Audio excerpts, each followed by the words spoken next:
It's probably fair to say that expectations from Theresa May's Brussels outing were always going to be low.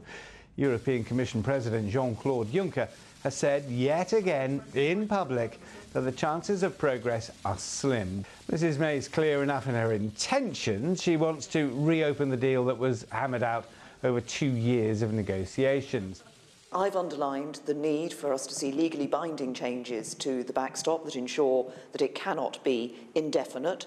That's what is required if a deal is to pass the House of Commons. We've agreed that work to find a solution will continue at pace. Time is of the essence, and it's in both our interests that when the UK leaves the EU, it does so in an orderly way.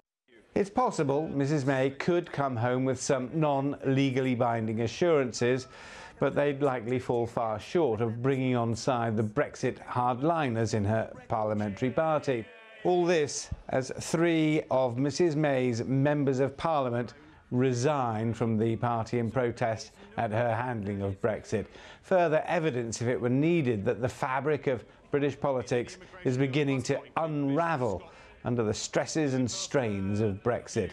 Their dramatic departure from the ranks of the ruling Conservatives followed hard on the heels of 8 members from the Labour opposition resigning for 2 reasons, they said: Brexit and institutionalised anti-Semitism in the party.